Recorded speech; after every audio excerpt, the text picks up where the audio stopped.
coming in strong. Halloween edition. Ooh. Welcome. Yeah. Oh, fuck it. It's almost as if it's... I don't know where I didn't look at me and not him. Why are you looking at him and not me? I don't know. I don't think I like it in middle. I'm not usually in middle. It's like home from home, this, isn't it? Out cobwebs. Get the Hoover. All right, lads. Yeah, good, you? Good. Really good. Welcome back, everyone, for the special Halloween edition. My neck's hurting already. From a pub that's been decorated. Yeah. Troy Deeney. For us. Yes. Brilliant, I thought. Yeah. Do you know what? What a guy. Yes, he fucked up, but he's owned it. And the background he's come from, his upbringing, he's gone on to play however many league games in the Premier League. Yeah. And the fact that he had a JD and Coke, 3 or 4. Yeah. My head nearly fell off when he said, like, on the way to training. I know. But one thing turning it around and... The one thing I did to achieve. think, and it pisses off a little bit, a lot of comments just criticising him basically, but he actually said a few times, listen, I'm not trying to be a role model. Yeah. Do not do it this way. This is just my story. That's is what happened. It's what he did. Yeah, he's not proud of it, but... And at the time, at that age... I did get one tweet that I really... we got one tweet that I really enjoyed. Some guy put, I think I might have spent 10 of the 250. With a video? And there's a video of Troy just spraying champers around, going bananas. But the thing is, people will criticise about that, but it's all from the outside looking in. And there's so many people that watch that. Do you know what? If they got 250 grand, they might not have done it the same, but they'll do some dickish stuff. Mm-hmm. You've got to enjoy yourself. He's looked after his mates. He's took his mates away. It's nobody else's problem, is it? No. Wish I'd have been on the next table. I'll be honest. All-inclusive coffee. Maybe you can still have a good time, can't you? I'll still be in Red Lion in Benidorm. Who've we got this week? Basher Douglas. Can I call him Basher? Basher. Is that too much? Has anybody ever called him Basher? Is that too much? I think it might be too much because he's never been known as Basher. He's a Basher. Barry Basher Douglas. By the way, just signed for a club like the week after. Yeah. Can we claim we've got him a move or not? Yeah, we've got him that move. I mean, nobody saw it, but we can still probably played a role. Well, do you know what? I think I say this on the thingy about how many managers we speak about. We seem to speak about the same ones a lot, but that Bielsa stuff. Yeah. And the other one, the Wolves one. Nuno Espirito de Santos. It's good. We've not had a young Basher, young guns for a while, have we? You know, someone who's fresh. Well, he's still in the game. Yeah, fresh out the womb. Still, it blows. I'm going to have to rewatch this one. Yeah. Oh, you were rough, weren't you? Yeah, but just like the Bielsa. All right. Yeah. But no, I know what you mean. What you mean because you can't remember? It's good to hear from them managers that we've never spoke about Bielsa before, have we? Inside the camp knowledge. Yeah, and all the time abroad as well. Mm-hmm. Clubs? Oh, fuck me. Lech Poznan. Leeds. Blackburn. Wolves. Lech Poznan 2. Dundee United. Lech Poznan 2. Konyaspor. St Johnstone. I tell you what. Well, you've done well there. You've done very well. I did not see that coming. A full house. And I just got back. I just got back from Tenerife, and also I don't know how I've done it. Well done. Well, should we get first of all, before we do go into that, we've got to say thank you to O'Neills Sportswear for sponsoring the episode and the series. As always, incredible. Shirts there and get them on the link in the description if you want. They're fantastic. Get your sizes. Should we get him in? Let's do it. Mr. Barry Douglas. Basher Douglas. I don't think I want to sit in the middle again. It's not nice, is it? Fridge engineer. You could look after them fridges. I was waiting for you to see if you did your due diligence. Yeah. We've just had a numbing fridge, haven't we? And were you going in for the apprenticeship? So I done an apprenticeship. Did you? Before I played football, yeah. And what was it like fixing fridges? Is that what the... Refrigeration and air conditioning, yeah. That's probably more like domestic small. It was like in supermarkets, industrial stuff. Because you like your Smeg, didn't you? You missed your Smeg. Yeah, He's a big Smeg fan. The one thing that ex-wife took in divorce, and well, she took quite a lot to be fair, but it was just a Smeg that really hurt me. That was the one thing that really fucking hurt me. I lost the tumble dryer and you lost your fridge. Yeah, probably about the rest, but So can you get cheap smegs? By the way, I'm, there's- I'm sure you before- could get a collaboration going with Smeg on here. I know that was half a plug that. And they worked for Smeg. Yeah. Slide in. It was a red one. It was a red one, wasn't it? No, If I it was remember. like a tortoise shell blue. Beautiful. Oh. Still think about it now. Have you got that T-shirt on again, by the way? Yeah, all right. Hands up. I'll be sweating now. Sounds up for Jesus. I just got back from Tenerife. Tickles me I'm that. fucking hanging out my ass. I was saying before, it's a mad accent, that, because you've got a bit of everything. Honestly, I don't know where I'm from. Like, especially when I go back to Glasgow, everyone's like, what's that accent? Why do you speak weird? I'm just like, it's normal now. I went first to Poland, had to change and speak slow and clear. Then went to Turkey, had to speak broken English. Then went to Wales, had to speak broken Black Dudley. country. Yeah, Leeds. Then back to Poland. So I just picked Bit of up all the everything. lingos, yeah. Bit of everything. I won't be able to say where you were from. No, Someone said, where's he from? I'd be like, no idea. yeah, just pick somewhere. Were you, am I right, going right back to the start, mate, that you were released from Livingston for being too small? Yeah, too small. I was tiny, like always the smallest in the squad. And then, yeah, crushing news at that age, you think it's the end of the world. And after that, went and played, tried to find some clubs just to play. Didn't really enjoy it.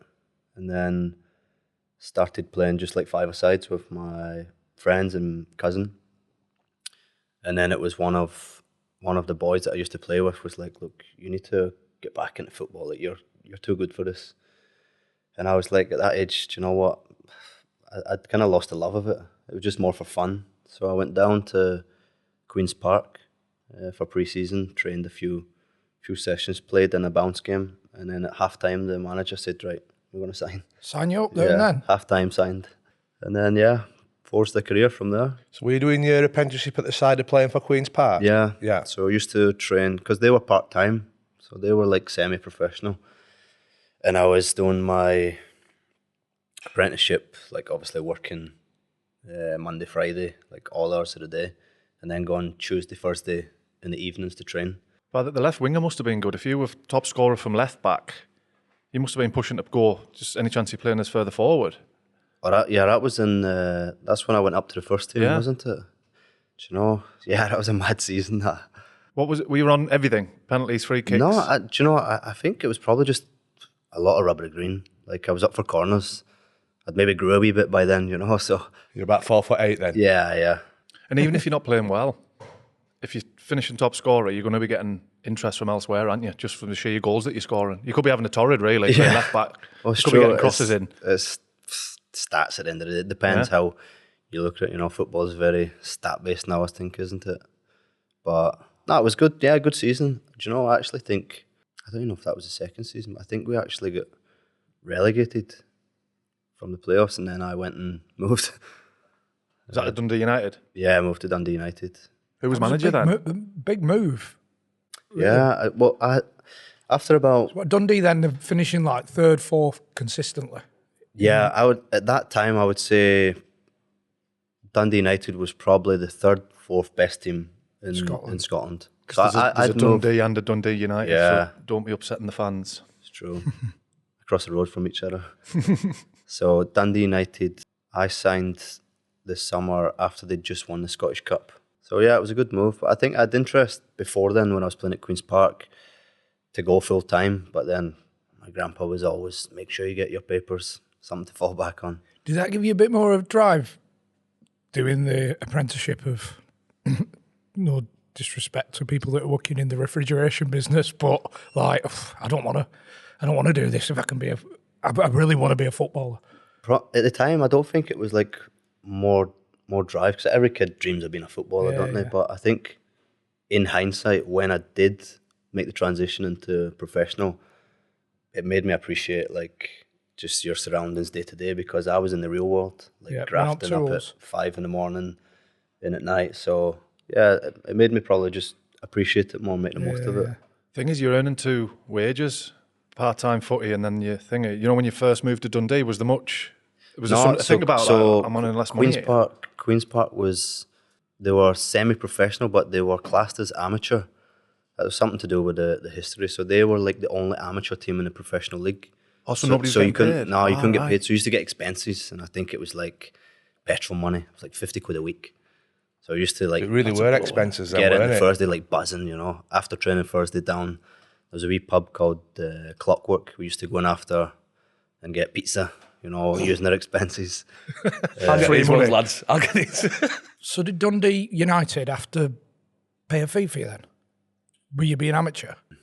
Compensation. Yeah, I think it was supposed to be like a kind of compensation. And I don't know what, however, You don't know what Dundee arrangement United it didn't. I came don't to. think Queen's Park ever received any money, so it was a bit of a grey area. Oh, so they all manned them. So yeah, I don't know if they just stopped taking their calls or what. They must struggle to keep all the players if anybody comes in and Yeah, says, we'll give you it 100. was.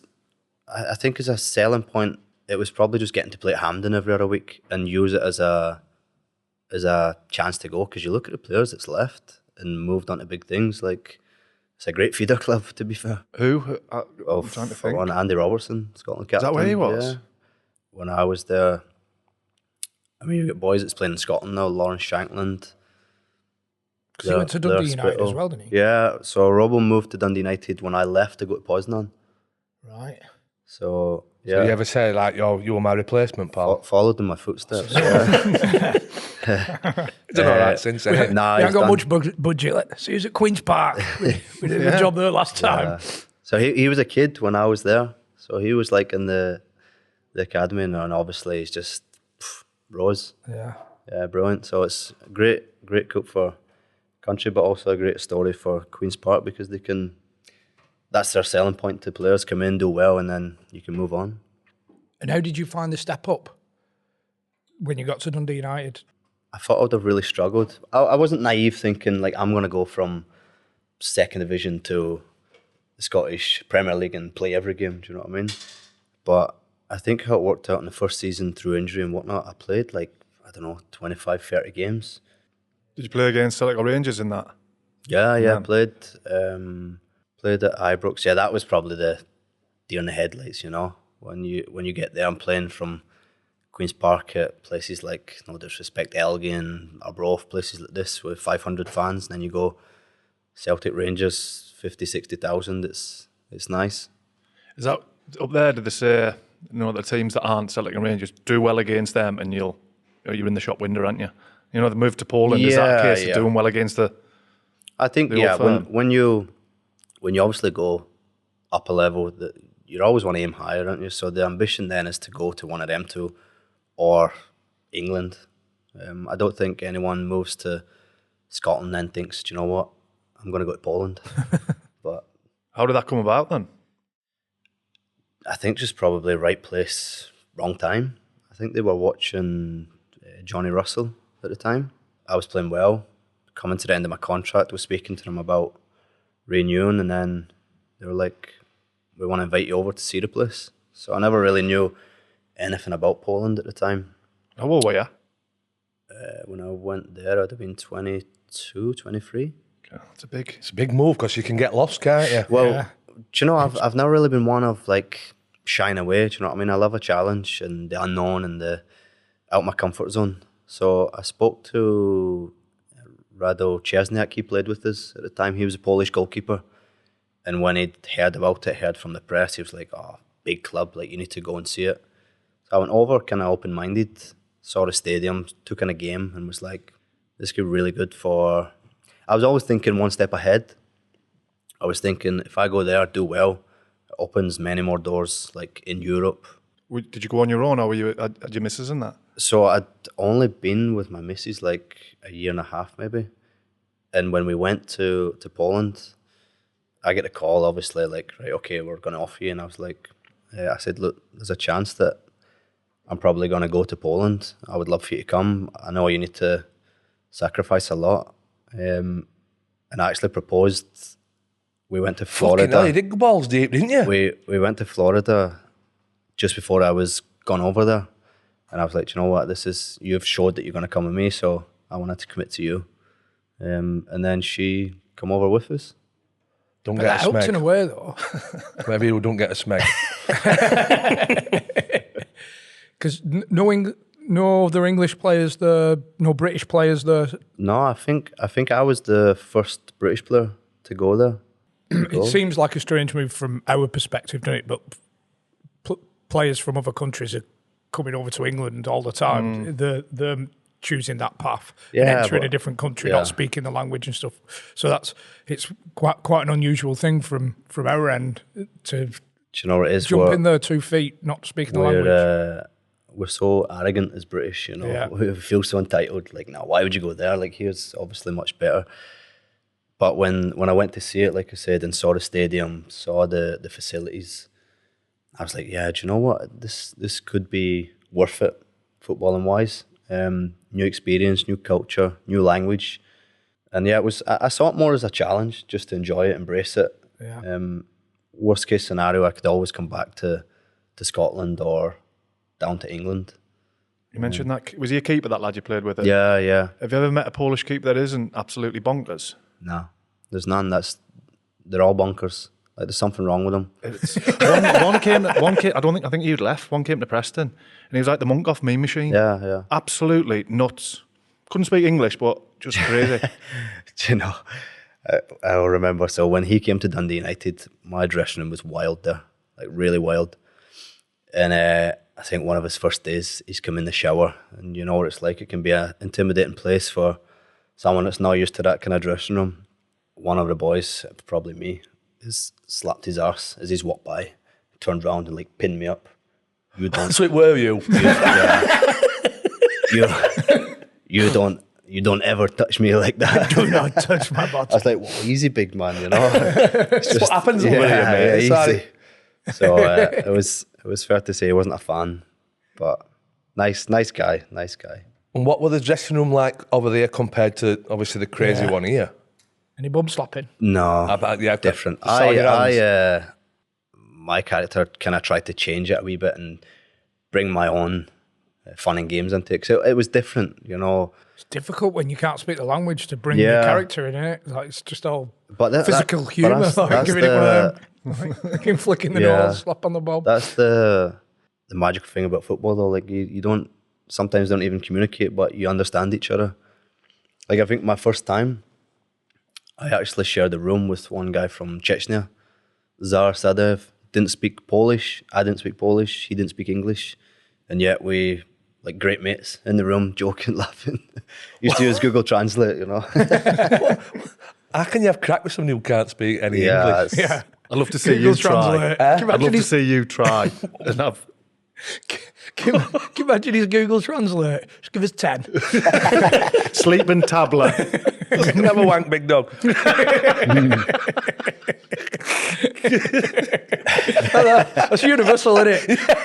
Everyone knows what that is. Masturbate. 10 minutes. Oh, God. Job done. Tis easy, isn't it? Piece of piss. You soon settle in though and get the feel of that dressing room and how it works. Yeah, I think obviously it helps when you start playing, you know, and doing well. But I get injured my first session because there you don't have a big summer break. And going from Scotland, you have like 6 weeks or something. And then I went in first training session and they're doing like crossing, finishing. So you get carried away, you forget. You've not been doing it for 5-6 weeks and pulled my quad. So it was like 2-3 months before I even made my debut. And that was probably tough because you've signed expecting, who's this new guy? Where is he? It's tourist. How long do they have over there? For the summer? It depends where you finish because they'll finish mid-June. And then if you qualify for Europe or Champions League qualifiers, it starts literally July. So you'll get maybe 2 weeks. 2 weeks maximum. We're not having that, are we? Yeah, so get Magaluf in that 2 weeks. No, it's difficult, yeah. Get me out. And the club itself, excuse my ignorance here, but is it the 42,000 stadium? Am I right in saying that? Like, is that packed out each week? Yeah, full. Well, when you're doing well, you know, again, it's a culture thing. When you're doing well, the fans is like right behind you, supporting you. But when you're not doing well, they're like against you. Yeah. You know, they'll like boo and scream and boycott the games. So I think once you understand that's just how it is there, you kind of get used to it. But Do they have the ultras and everything? Because we said before we went to the Krakow derby, and Jesus, it was like an eye opener. The full stand behind one of the goals is just for the ultras. So I think there's maybe, I don't know, 6, 7, 8,000. Like when that's full, 3 tiers, they make noise, and it's for 90 minutes. Like sometimes you don't even hear on the pitch because it's so loud. Intimidating the first time you walked out, and not intimidating, like exciting. yeah, Yeah, I saw it and thought, oh, this is a piece of me. I want a piece of this. Because you'd come from Scotland, and the fans are there and they're shouting, and it is what it is. But you go there and you see it's a different level. It's a different level of fanatics. They've got the flares, and it's allowed over there, so it's controlled. But it just adds that game-like atmosphere. yeah. It's a different noise, isn't it? Yeah. You know, it sounds ridiculous saying it, when you hear it on the telly, it's a different noise that they make No, over there. Especially see when, like, if they're against the referee, it's like deafening. Like you can't hear because of the whistling. Have the Ultras got the same power over there? You know, like in Italy, when you see if they're having a bad run or they get beat against one of the rivals, the players will have to go and they're basically getting a dressing down from the fans. So when I was injured, when I first went there, they didn't start well. I think we lost in the qualifiers for Europa against like a small team. I don't remember where it was, from Iceland or something. And afterwards, back in Poland, the guys was like, right, we've got a meeting. So I went into the media room, and I'm not joking, I saw 20 of the biggest guys you've ever seen in your life, like big skinheads, steroided at their nut, just shouting abuse. And I'm sitting here oblivious, because I'm not used to it. Yeah, so I'm just I like... think you can sort of get an idea that they're not happy. They're not happy. Yeah, well, when I saw some of the like senior Polish guys like melt into the chair, I thought, oh, they're not messing around here. What was the gist? I know you couldn't understand, but Do you know did you find out? Yeah, well, obviously, from my time, the experience is just like it's unacceptable. They expect you to win every single game.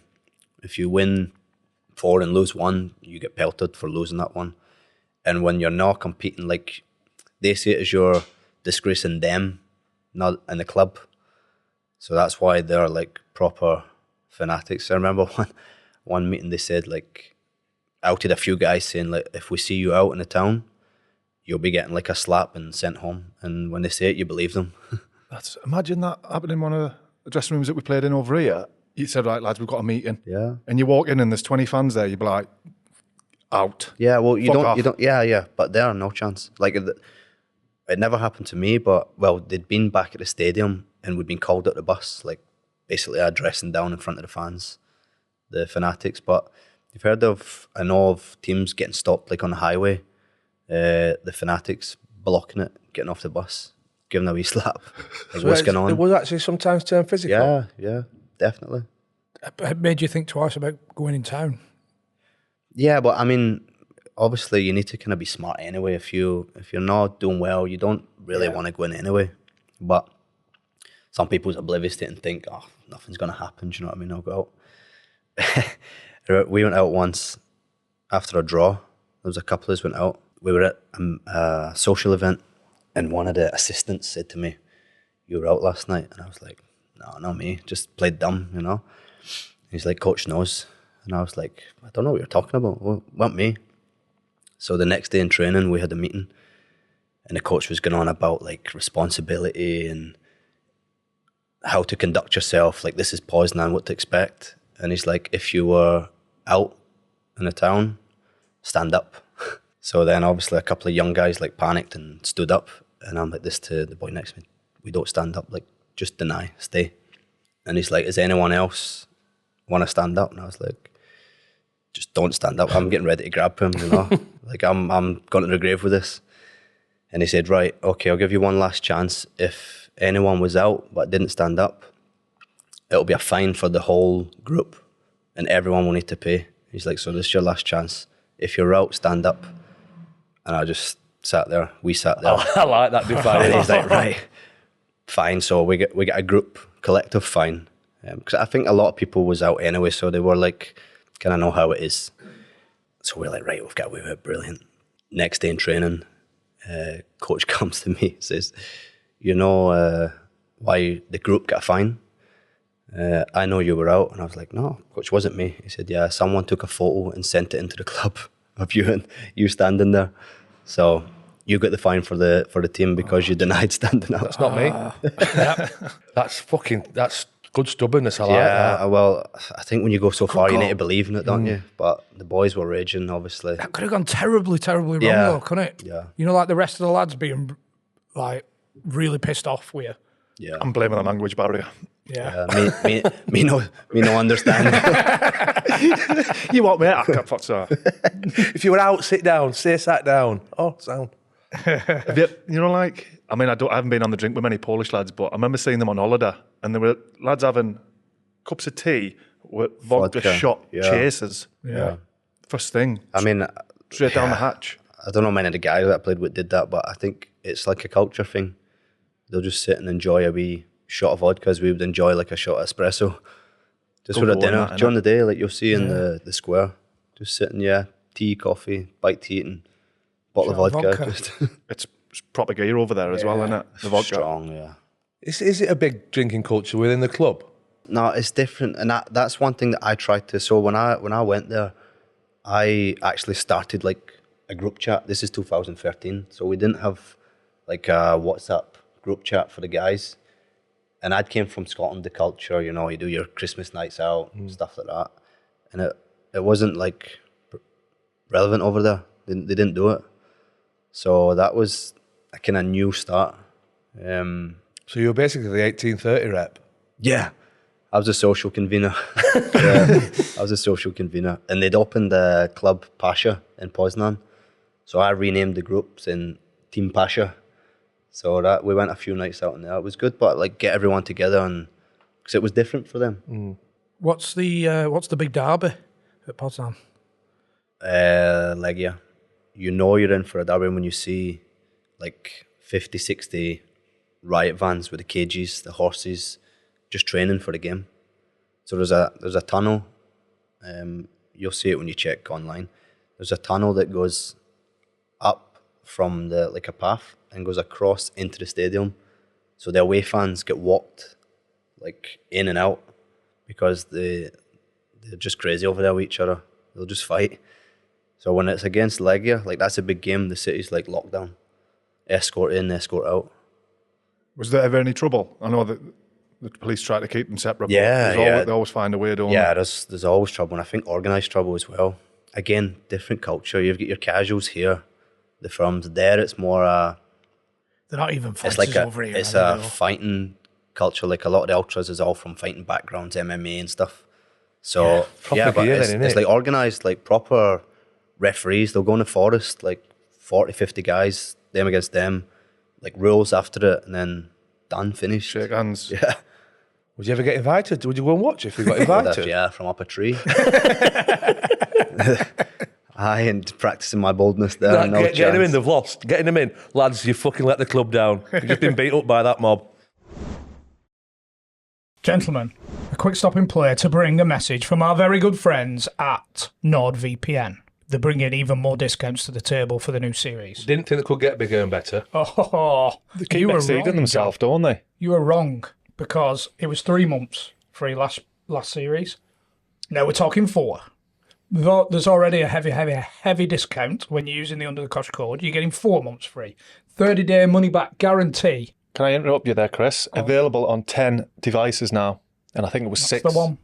6 last year. For those who don't know what NordVPN is, I mean, we've explained it a multitude of times, but I think it's important that we get that message across. Because you can bench your location to anywhere in the world, which is ideal if you're watching sport, especially if you're abroad and you want to watch a match.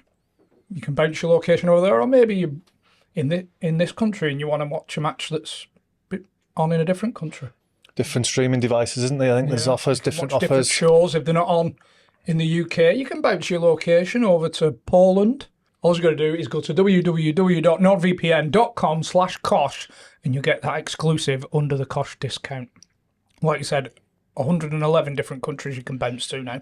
So just to recap, bounce your location anywhere in the world to reap them benefits of watching, whether it's sport, TV, whatever you want, from anywhere in the world. And, of course, security as well for your passwords, your bank details. Puts it all under lock and key. Important, isn't it? Oh, yeah. So what you're going to do, go to www.nordvpn.com/Cosh and get that Undr The Cosh exclusive discount. You won the league, Polish Super Cup, qualify for the Champions League, and then do you just think, which other nuts country can I go to? Turkey. Let's have a bash in Turkey. Yeah. Again, just being there is different avenues. You know, I think when I made the first move to Poland, I never really had an ambition of I want to play in England or I want to play Rangers Celtic.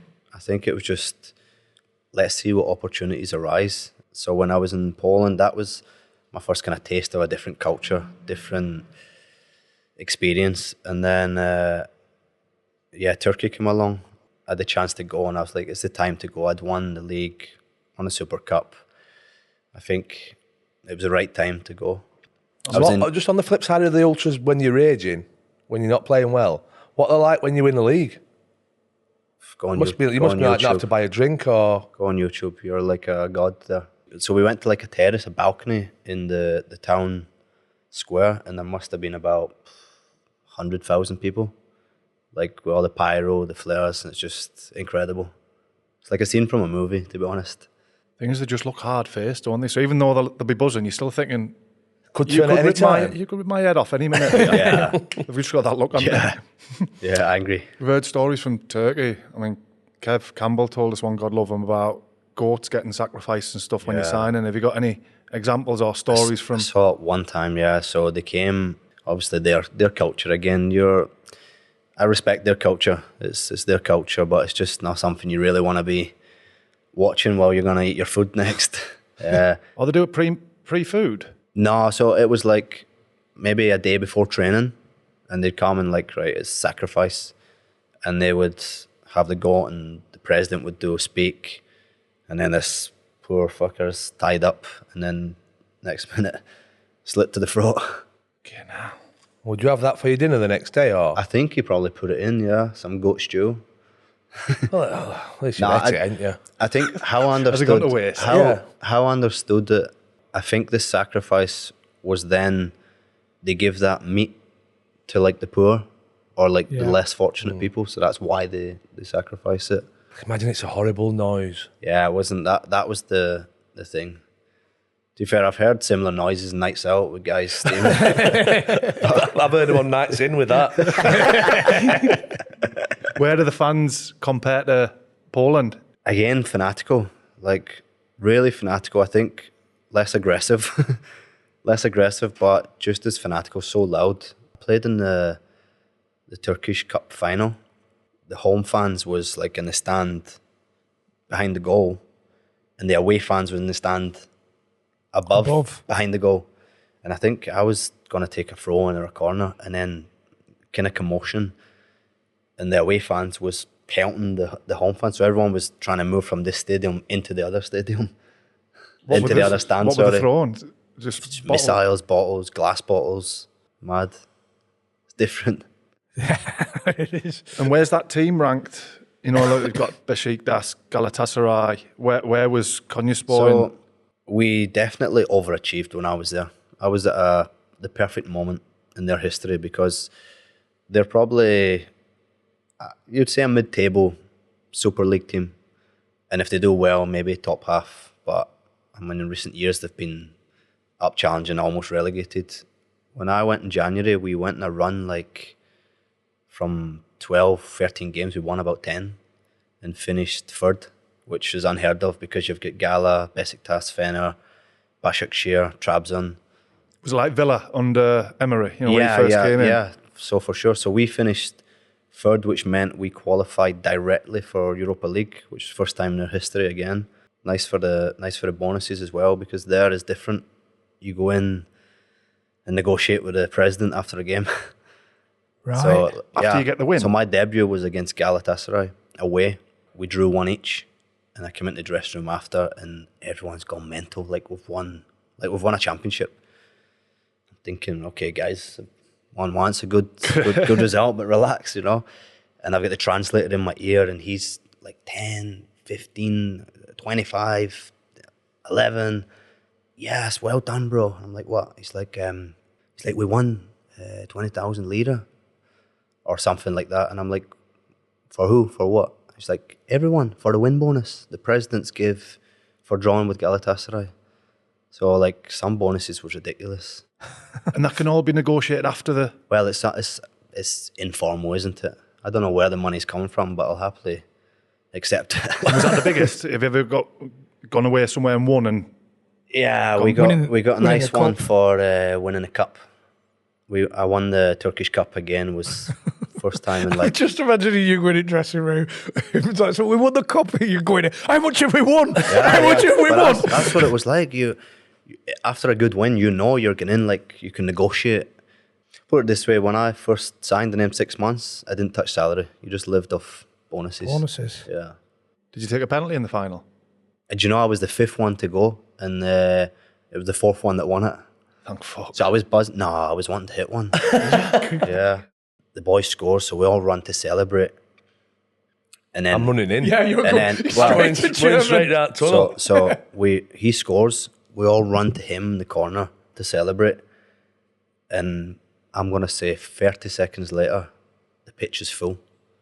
All the fans, everyone just running. There's people with fire extinguishers scooshing in the air, like people grabbing your top shorts, trying to get everything off you. And is there a point where you're like, this is a bit much now? No, so then security guys, they had to come and try and get the players in because you couldn't move. Like it was dangerous. In a good way because they wanted to celebrate, but it was everyone on that pitch.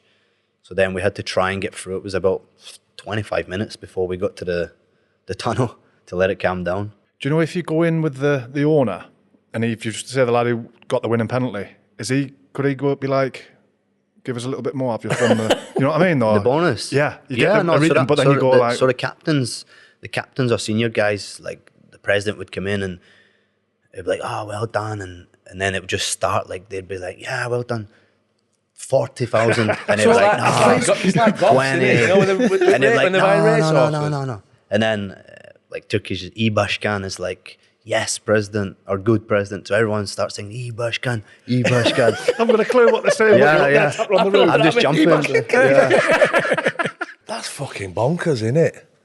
Good. Yeah, if you're scoring the winner every week, you're going in and you're just giving them that if you're doing well, but also on the flip side of that, best way to win bonuses is to don't be doing well. And see when clubs is like down the bottom and panicking, they pay like crazy bonuses to stay in the league. Yeah, for sure it's corrupt. And would they come in before the game and say, listen lads, if you win the day, that type of thing? So for the cup, we played Besiktas, I think, in the quarter-final, beat them, and then we played Fener in the semi, but it's like 2 legs home and away. And we won or we drew the first one. And then he said, look, if we win the semi-final, this will be the bonus. But if you win the semi-final and the final, we'll make it like a package and this is the bonus. So it was like really incentivized. İ-Başkan. Yeah, top Başkan. Top. Yeah. And is it all cash? It's a bit dodgy over there for... Yeah. So the tax man doesn't watch these anyway. No. Especially not the Turkish one. Me no understand. So yeah, you'd heard of some stories like getting suitcases full, but there we get everything in the account. The bonuses was paid in lira, like local money. You'd get that like maybe a week after you played, and that would land. So it would be nice. The thing is, it sounds bad, right? But it is a fucking massive incentive, isn't it? You're like, you should be trying to win every game, and you are, but if they say we're going to give you fucking 50,000 lira if you win this game, you run about a bit more, don't you? No, for sure. Yeah. I mean, the lads run about more if you say you've got Monday off. Never mind fucking 30 grand. Everyone won from that, because there was boys there that was obviously non-big money at all, but the bonuses that they were getting was like incredible for them. And also what I liked there was every bonus that we got, 10% of it automatically come off from the captains and then was dished out to like the physios, kitman, cleaners. So everyone got a wee a wee chunk of it. It's fair enough, innit? Yeah, so it was nice that He's way. fucking not played. Man, he's fucking just put his kit hand on his job to come. Fucking get my 10% back here. See you lady doing a knee slide. What was the lifestyle like over there? Konya was different. It's very conservative country. We enjoyed it, but there wasn't much to do. There's no social life there. It's funny because when I speak to my agent and the Turkish agent that took me now, he says, we always talk about like the time, and Connie said, we flew you in the evening because we knew if you'd saw it during the day, you'd have said no fucking chance. He said, so we flew you in at night where it was dark and just see lights, like tried to show you some things to get it done. Imagine coming out your door office. Yeah. What the fuck is this? It was a different culture shock from Poland. But I just thought, you know what? Come here, do well for football, and then this leads to one of the big teams in Istanbul. Istanbul's amazing, by the way, if you've never been. What a city. Is that? Yeah, It's incredible. admirable, mate. Being able to just say, fuck it, I'm gonna go for it. There's a lot that wouldn't take those. Yeah, but I think take that also path. my missus been so open-minded to allow me to then go as well, made it easy. Our attitude was like, we'll go anywhere and make it work. Do you know at the end of Poznan, you were like, I'm not pushing to move back to England or Scotland. Did that change? Did that mindset change at the end of your spell in Turkey? After that experience you've had of living in Konya, were you like, it might be time now? No, honestly, I didn't want to leave Turkey because I had done so well there. So my stock was high there, and I thought, you know what, I've got a chance now that I can go to one of the big teams here. And my coach, he's like a legend of Fenerbahce. I could coach him in case he watches this with subtitles, He went to Fener at the end of that season. I spoke to him saying, like, if you're going to go, like, I'd really love to come. Like, my ambition at that point was to go to one of the big teams in Turkey because I'd seen Istanbul, I'd played in them stadiums. Obviously the salaries was different level there as well. So that was the ambition at that time, to get into one of them. And I thought, I'm good enough. I've showcased it against them.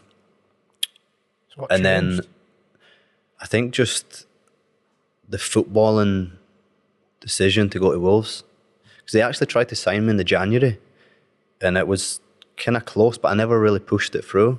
And then in the summer, came back, and it was the new owners. Fosun had took over, new manager, and then when I spoke to them in the summer, and they were like, "Look, this is the plan." And it's funny, I always remember it. Nuno said, "In 3 years, we're going to be a European team." And I'm thinking, I've just watched the last 6 months. Like, he's finished 15th in championships. You know what I mean? And then he's like, "No, this is who we're bringing in." Named some names. This is where you're going to fit in. We're going to get promoted. And I was like, okay, I'm sold. Let's go. Was there a concrete offer from Fenerbahce and you had to choose, or did that go a bit cold? No, it never arrived at an offer. It was more, I was speaking with that coach, and he was like, he's just in the door, and there's different control. The presidents and stuff have a lot of control about who comes in, and he's like, but just be patient, wait, I'll try and bring you. And then Wolves came in, and then they were kind of pushing, look, we want a decision because we need to move on to someone new if you're not going to come. And I was like, right, okay, do you know what, let's give it a bash, try and win something else. Fly me in the dark, like. Yeah. I'm like, I don't know what Wolverhampton's like. Can't get parked. Can't get parked in Wolves, I know that for certain. Yeah, to be fair, I never really went into Wolverhampton city as much. I was always outskirts. I was sold on the footballing project. Yeah. I think with the new owners coming in and then the players that they were bringing in, and it just sounded like it was going to be something special, and obviously it worked out not bad. The response that we've had from Wolves fans, mate, is unreal. Like, you'd have thought we put questions out for Steve Bull, and you were there a season. It was a special year, and for footballing reasons, I never got to stay there. Obviously, the decision was took out my hands ultimately, but no, it was a really special season, and I built up a good connection with the fans. I think it also helps when the team does well, doesn't it? Everything clicks. There was one game in particular that Lords mentioned, and that was Bristol City. He was you 1-0 down. Top of the table clash was it? You were 1-0. Yeah, I think. So we were 10 men, and 1-0 down, and then equalised through a dubious free kick, and then last minute, bang, Ben out the back post. Just the limbs. When you see the videos there, like I can imagine myself as a fan watching it, like the feeling that they must have got. So it's nice that I can always look back and speak to Wolves fans, and the feelings that they have, the emotions from them games that season is brilliant. It is mad what you said though, like to have that reaction from one season. I can't think of anybody else. I saw a clip at the end of that game, and you were on the pitch. Did you get man of the match? Yeah. I could see you with the trophy, and they're all just, that whole stands just singing your name. Yeah, it was nice. It was a special moment. Special time. That season, just everything that could have went right, went right. You know, you've always got a plan and ambitions at the start of the season, but everything that was supposed to happen just happened. I was looking forward to today because we get players on speaking about the same old faces, don't we? But we've never had Nuno, really, or Bielsa. Just about Nuno, in your opinion, what was he like? What was he good at? He's got a big ego. He's a big fan of his own work, is he? Yeah, he loves himself. You know. Don't mind that, though, do we? Good. Yeah, but do you know what? He can back it up, can't he? He's had a career. He's done well. Really good coach. Knew how to, like, I don't say get the best out of people, but he knew how to find solutions all the time. Mid-game? Yeah, mid-game. He would come in, and if we'd be struggling, and then when you start to do well, you know, teams track back, and it can be hard to break them down, and he'd be like, right, this is how we're going to break them down, by this kind of movements, and then it would happen in a game. You'd be like, fucking hell, you're a genius. Good guy. Obviously done well, enjoyed the promotions. Had a good relationship with him, never had any bother. Even when we left, there was a lot kind of said about how I left and why I left, and it was never really addressed, because you don't want to be putting stuff in the media and stuff, do you know what I mean? People are going to create their own narrative, but there was never any animosity. My agent was speaking about a new contract at the time, towards the end of the season, and then it was like, right, okay, yeah, we'll get to it, and then it just kind of felt like stalling. So I said, something's not right here. And then it was pre-season, and my agent called me and said, look, manager's going to speak to you. I told him if they're going to have a conversation, it needs to come from him. So pulled me like after lunch one day and just sat me down. He's like, you know how much admiration I've got for you, like what we did together was amazing, but look, we've had a bid from Leeds, we're going to accept it, and it's in everyone's best interest that you basically take it and go. So that's basically fucking it off, innit? Yeah, and In a nice way. I felt a little bit, I'd merited the chance to play in the Premier League, you know, especially after that season, what I contributed. 40 appearances, 5 goals, 14 assists, which was the top in the league that season for assists. You think you'd need that in the Premier League going in, wouldn't you? Even if they bring another left-sider in. So this is what I said. This was what I said. I said, look, I'm all for rising to the challenge to compete with someone. Like, it's the opportunity I want. And he said, look, we're going to bring someone in. Like, selling you is going to help to bring someone in, and we're going to go with someone that we bring in and one young guy. So if you stay, like, you won't be included, basically. God, ruthless, that, isn't it? And he said, look, it's nothing personal, it's just business. I was like, yeah, cheers. And who did they bring in? It feels a little bit personal, if I'm honest. Like I said, it's business, but did it feel personal at the time? I was big and ugly enough to be like, do you know what? I can go one of two ways. Like, you can fall out and I can feel sorry, or I just kind of got on with it and then go on and enjoy something new.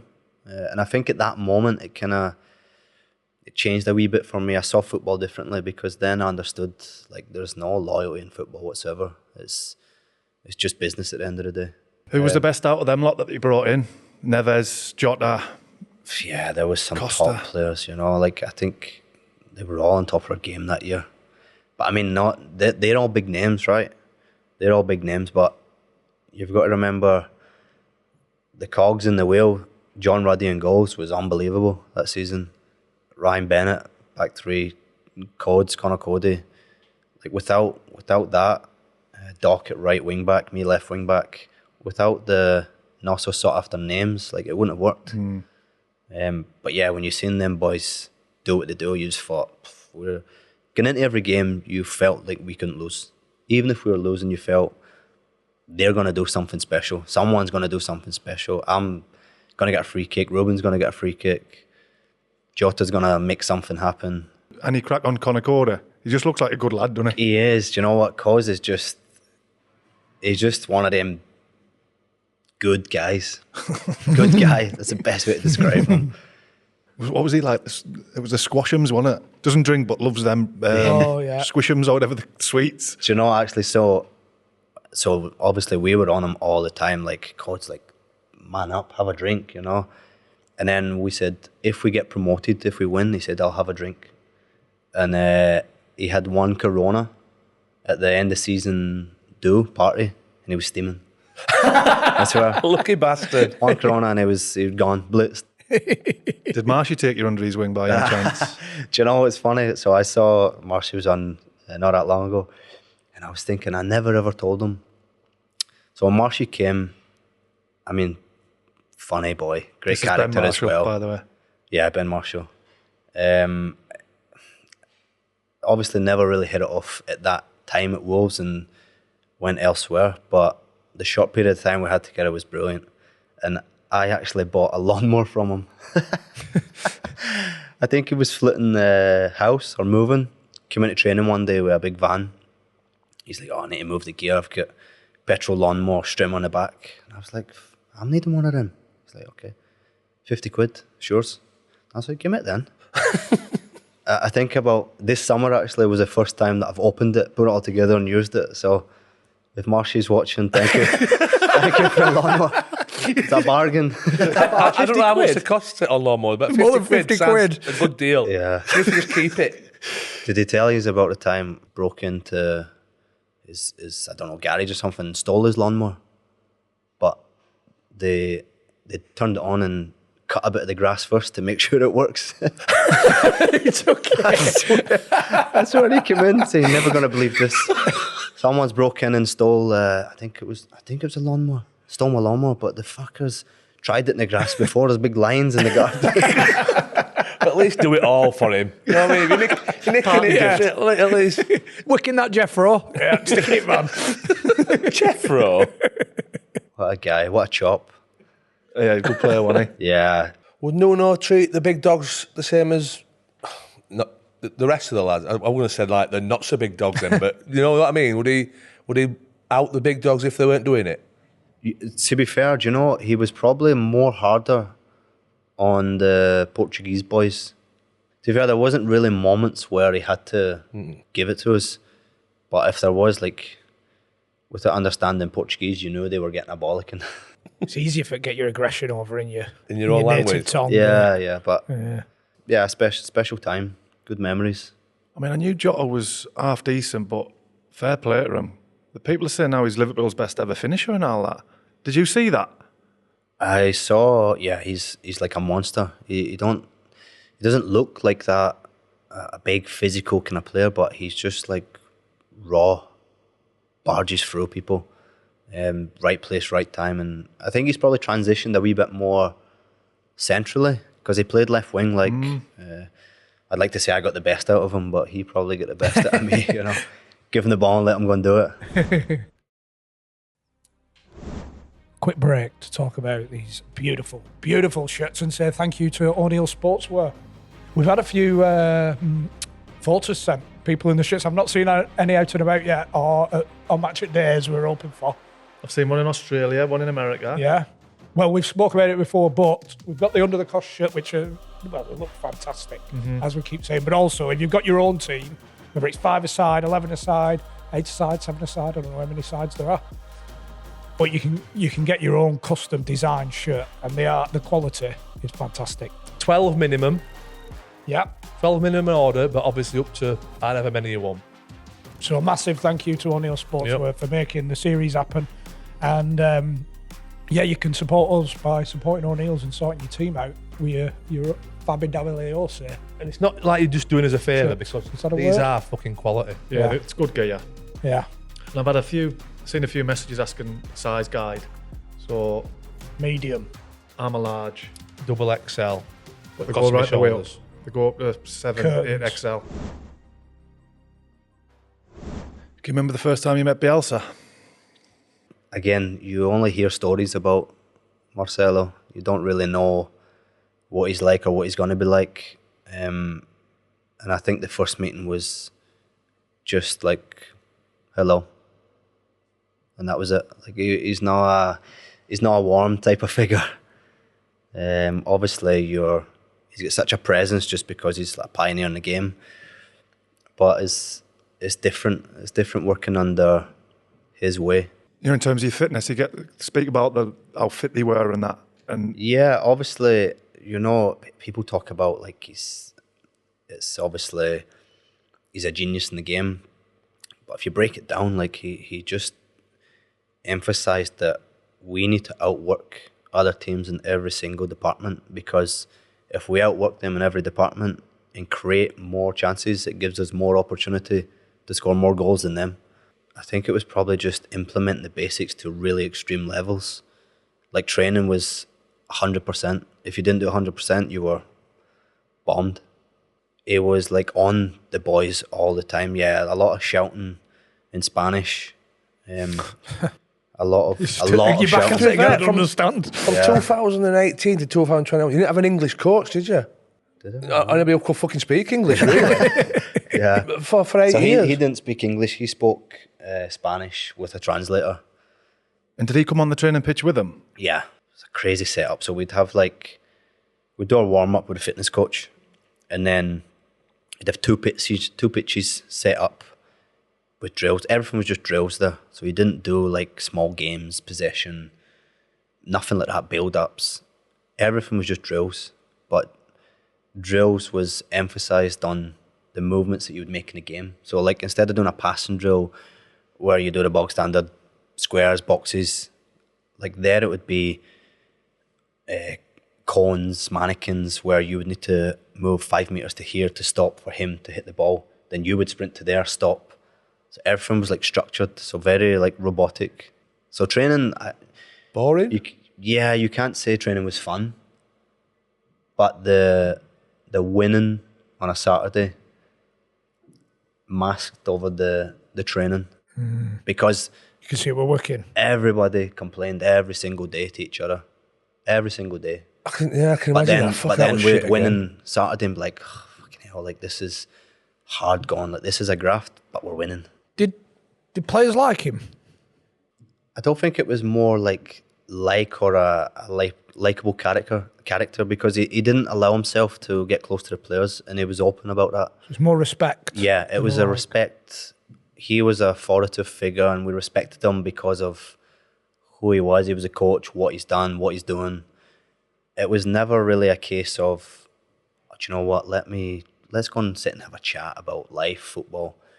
And it was maybe one of the things that I felt was missing from him. Did he have somebody that wowould do that for No, him? not really. It No wasn't. man It wasn't management. really. It wasn't really a like open door policy.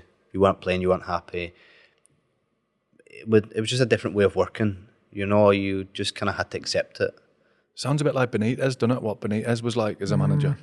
Stand Just off. no people skills at all. Players Yeah. Couldn't really speak to But him. I think Players but, are cogs. But I think outside of football, away from the training pitch, because you see the relationship he had like with people. Either he was unbelievable at manipulating the fans Put his or- tracksuit on to go to Sainsbury's and that. all the time. Brilliant. So actually, I lived in the same area in Weatherby, and I used to always see him. Like I'd nip into the town for a coffee, and I'd always see him just plodding along the streets. Sorry, I'd go in Costa, sitting with a Leeds tracksuit on, have a coffee and a cake. And would it be one of them, if you did see him, you'd be like, oh, give that a swerve? I would always say hello, just out of courtesy. I would always say hello, or I'd maybe have my son with me at the time, and I'd be like, that's Daddy's boss. And he would then interact with a kid, hello. But See, I'd go and sit on his table in costume and try and make him feel as awkward as it would possible. be, yeah, it would be awkward. You know what I mean? It would be really awkward. Would it be? Yeah. It would be awkward. But you saying that in afterwards when I left Leeds, again, I left on my decision. He called me into the office. I think it was the day before we were, or 2 days before we were about to play Liverpool, start of the Premier League season. And I was kind of in contention to play or not play. And then he pulled me in and was like, you've mentioned a few times that it's good to be open up front and have this communication. He said, so I want to have this communication like out of respect. It's maybe going to be difficult for you to get minutes. I can't guarantee that you're going to play. So if you want to stay here and work, you're professional. I love you to stay. But if you want to search for something else, then I'm open to letting you go. When you say that he said that, you mentioned it a few times, had you? Yeah, because in that, so I was kind of in and out of the team. Came in against Blackburn. I hadn't played for a while, and I came in against Blackburn and played really well. Played really well. So I thought, you know what, this is, you wait for your chance, don't you? You get your chance, you keep it. So I've done my job. So I'm thinking I need to play next game. And then next game I didn't play. And I was like, what do I need to do? So I asked, could I speak to him? And I just explained, like, what message does it send to me as a player, to the guys that's not playing, that we wait for our chance, get the chance, take it, play well, and then don't get the opportunity the next game. I know you're speaking via his translator when you go in. That's a bit weird as well, isn't it? So he was like, look, it's his decision at the end of the day. It's football and decision. It's just kind of went round about it. And I was like, look, I accept it. I respect it, but it's just, I don't need to accept it because I feel like I've done enough to play. But it is what it is. You're the coach. I'm still going to give my all and be ready when called upon. And if you ever speak to any other Leeds boys from that area, they'll tell you, we did a meeting one day before training and he went on this rant about how he was in Argentina and he had all these top players, like big names, and I left Veron out or something, like it was maybe a mistake, but he didn't play and he didn't come and speak to me, he didn't ask about anything, and I'm sitting thinking, this is a dig at me, do you know what I mean? And the boys are sitting like, what's he talking about? Like, everyone was so confused, and then it kind of finished and was like, right, we're going to train, and what is he talking about? And I'm like, that's about me, because I've went in to ask him like why I've not played. So he's just basically shot me right down. Said, So he's done a whole meeting. Don't get above your station. So he thought you were like half disrespectful. You went to see him to ask why. Yeah, I don't know if it was disrespectful or again it's just different cultures, isn't it? You've got to have communication though, haven't you? Yeah, but I think I'm fucking his bucket off. His way of his way of communication was obviously different, but it worked. And again, I took valuable experience from that experience. I would love to have maybe been able to speak more freely and openly, like not even just about football, like just in general, just to make that connection a bit closer. So I went on loan to Blackburn, and that was a year. So that was like the whole lockdowns thing again. And then I went back to Poland. And then when I signed in Poland, I got a message, Marcelo Bielsa, like, good luck for your venture in Poland. And then I scored, like, one of the first games, a nice free kick. And I got a message saying, congratulations, nice free kick. So he watches everything. So then I was just like, do you know what? My perception of you really are a nice guy. Yeah. But in the Not showing it in the football vicinity, you're different. I think that's a cultural thing again then. I mean, I think he said he didn't want to close in boundaries, you know, because when you get too close to the players, you maybe lose the authority. Again, I don't know. Everyone's different and has different ways. And was it tough on the legs? Because there's loads of things said about Leeds were overtraining and murder ball and this and that. Yeah, murder ball was crazy. So what is that? So basically you do 11v11 on a half pitch. 2 teams, 11v11. And the way we played at Leeds was man-to-man. We used to set up based on how the other team would set up. So our formation, we wouldn't play like a 3-5-2 or a 4-3-3, 4-4-2. We adapted to whoever the other team played. So we'd do like shape. And when I say shape, it was like without a ball, run into mannequins, attacking back into different positions, changing. And then however the other team set up is how we would then defend. So you would maybe watch games and think like, why is left back? I'd be following guys away across the park because the winger was my guy and I would stay man to man. We didn't change. Say you've got a Saturday, Monday morning, are you coming in and then preparing 11v11s for the game on the Saturday? Monday, is it just relentless? It would depend on the schedule because most of the time you had 3 games in a week, didn't you?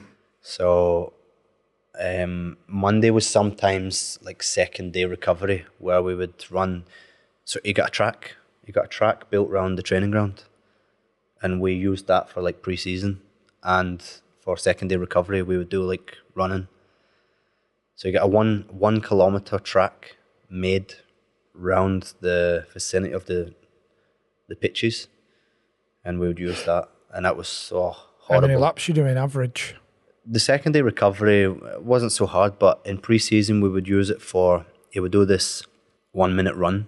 1 kilometer run. And they would say that for you to be ready to play the way that he wants to play in his system, you had to run less than, I'm going to say it was like 3 minutes 15, something like that. Was that a good Yeah, that kick was of the like ball? sprinting, basically. Sprinting right round. So it was like a shock to the system as well. But everyone, to be fair, I think the people that didn't make it trained or had kind of compensation to then make sure that you did that, because the boys knew that there was no carrots in that training. You had quite a few injuries yourself though during that period, didn't you? And I think that was probably the load of the training, because it was just so intense that I just kept breaking down. So I'd come back, break down, have very like bizarre, peculiar injuries that was unheard of. I think 2 or 3 of us had a torn oblique. Like I remember reversing a pass once, like doing a passing drill, and felt like a knife in my side. So I went to get it scanned, and the radiologist like, you see a handful of these in football in 20 years, and Leeds have had like 2 or 3 this season. Was there no compromise with him? Was it a case, from his point of view, was it like, if they can't do it? Yeah, you would be in until you broke, and then the next person in. So yeah, there was a lot. I think if you look at the injury list, we had some ridiculous number of injuries. Like I'm going to say to the second closest, we were like double. Physio was must have crazy. been pulling his hair out. Yeah, But could he just not say anything to him? Yeah, but I think he understood. But again, just the communication, it was, this is how we're doing it. So basically get on board. That's And he understood, like maybe some boys need managed or differently, or like unless it was serious. But I think in his eyes, if you couldn't train 100%, you weren't ready to play. So you had to train 100% to be available for the game. That statement that you're into, you broke, and then you get replaced by somebody else. Yeah, well, I mean, I don't mean that formally like it was a conveyor belt, next. But yeah, it was literally like, so boys knew that what positions they would play, or if someone get injured, someone was straight in, because everyone did the same kind of training and trained the same kind of things. It's mad because we've played against a lot of these lads, and I'm going to try and go through some of them that, without being too disrespectful, middle of the road championship players, Aylan, Cooper, Klitsch, what is it, Klitsch? Yeah, Clicky. Bamford. He's took them to Another level. completely different level. And you think from what you're saying, it's hard to get your head round how he's done it. Yeah, and I mean, it's not like they've completely changed as players. I think he's probably just dialed into the 1%, and they've implemented that and just took them. I mean, they were all top players, and it maybe just took that style to make it work. Because again, yourself playing, like you're just a piece of the puzzle. So sometimes you can be amazing, go in and it just doesn't work. You look at Phillips, how he was up there, got in the England team. Yeah. England play the year, he leaves, and he just hasn't been the same, has he? And you think he must have had that effect on him when he played for Leeds. Yeah, probably just opportunity. Like if he plays in that specific role, I think that's what's him. Because Calv played, I think, quite further forward before Marcelo came in. And he came in and basically said, you're going to be like the 6 and just break everything up. So we did like man-to-man.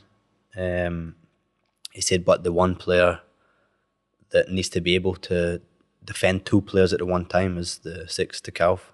So he was like really hard on Calv, but obviously, he reaped the rewards. Look where it took him. It's mad, isn't it? You're saying somebody injured, somebody else in. Because normally, a team that gets promoted have got a sort of 13, 14 players who will pretty much play most of the season, haven't they? Mm-hmm. And it's like quite seamless. Yeah. Basically, it's fucking in, out, and so the fact that you got promoted is even more amazing, really. I think probably a large majority of the team played, but every single person at some point or another definitely picked up an injury. Maybe not the goalkeeper, but I think at that time, most of the guys had some kind of time out. So then someone else came in and played different roles. So it was a collective effort with everyone. But we've had it on here before where if you're not in a manager's team, you're binned. But he'll be doing these drills and what have you for everybody. So whoever's coming in knows exactly what they're doing to replace. Yeah, but you would do exact same. So while this group was doing that, this group of whoever, the same group, same positions would be doing it in that pitch. And then we would do like set pieces. Set pieces was obviously a funny one for me because he had 9 cones set out like round about the box, and obviously I pride myself on my delivery, and he would have 2 mannequins in the box, and the guys would need to start from like this cone to attack this space, and my job, or whoever was taking them, was to put the ball in this area. So see if you put a ball you thought was magnificent, you'd be like, no, again. Like, what? So it's like he would want specific areas. It's just how we saw chances being created or places. So it was difficult to sometimes swallow your ego and say, but this is going to be better here, And I remember one time, obviously, maybe wasn't playing, I took the hump and I said to one of the coaches next to me, and the free kick was like, in my opinion, I could shoot from it. I fancied myself to shoot. Like, it was quite central. And I said, I'm going to shoot here because the goalkeeper's expecting that cross. And he said to me, you better make sure you score because they'll go mental if you don't.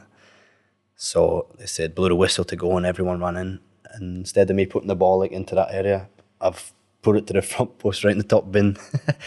And I'm thinking they're going to like say, oh, well done. Bravo. He told me to hit it again, but do it to this area now. What chance have you got? Yeah. I did see a video of him.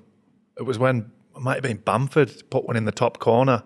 For the hug, yeah. He's ran the full length for a hug. Yeah. So that's what I mean. He showed moments of his vulnerability, to be close to the guys. Like, it wasn't cold, like you wouldn't speak to him. Like, it would show them moments, and it was nice, Like, it probably gave people a boost or made them feel good. And I think he was big on psychology. So I think a lot of it was like reverse psychology, how he dealt with you, how he interacted with you. Individuals. Yeah. I think it's just a bit mind-boggling because I know you always bang the drum for making players feel good, and especially the men at the top, like your Klopps and your Peps, who they seem to have that relationship. But he can't speak English. He works you to the bone. Shows no affection at Shows all. no affection whatsoever. So it's everything that we always kind of enjoy talking about in a manager, but yet everybody thinks he's incredible as well. Yeah, and it's hard to fathom the difference, because whatever he did, it worked. That's it. He's a winning on the Saturday. Yeah. So the players automatically buy into whatever he's doing. It was like that. Literally every day was complaint about something. So we're just talking about training and stuff. The regime there is incredible. Like they were big on like gym, but our fitness guy Benoit, good guy again, probably misunderstood.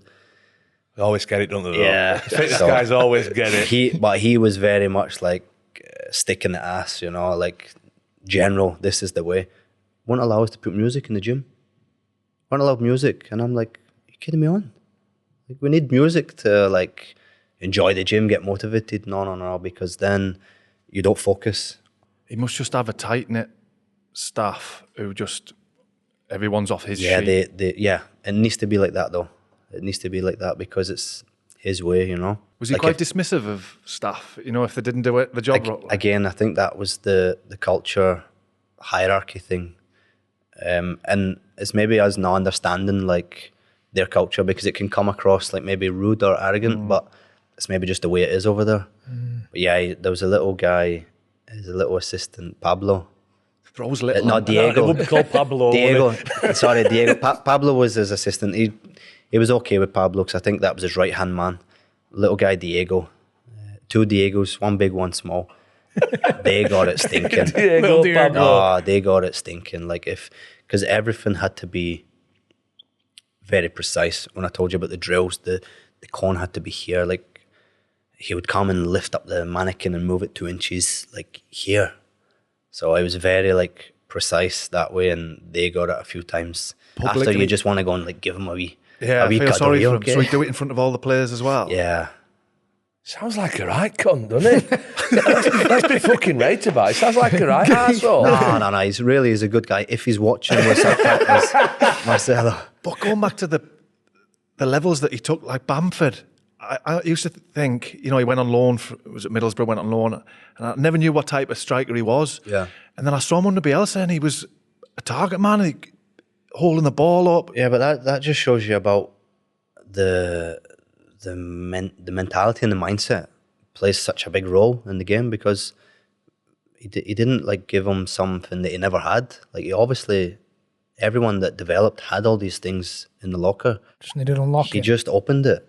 And But it's hard to get your head around when he doesn't speak English. So Yeah. you think everything's going through the translator. So you haven't got that personal yeah, touch, if you know what I mean. yeah, but Doesn't make sense, does it? None of it makes sense. Nah. You cannot understand it. I think we also kind of came bilingual with some broken Spanish as well because everything was like in Spanish and you understood, you would just go. You must have been pissing yourself with the Spygate thing. Were you injured at the time? Yeah, that was, so I did my knee in March, April. Yeah, and the whole Spygate thing was, obviously you try and keep all that stuff external, but when everyone's talking, you're like, what's going on here? Do you know what I mean? And then when he did this whole presentation, like to all the media and stuff, it was just him brilliant.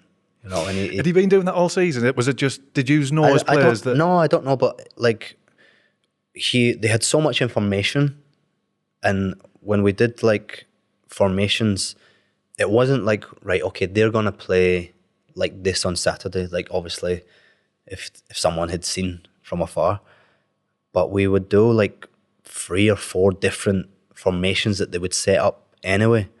So you never knew which one that you were gonna do, and it didn't really make a difference because everyone had their role, knew what we had to do anyway.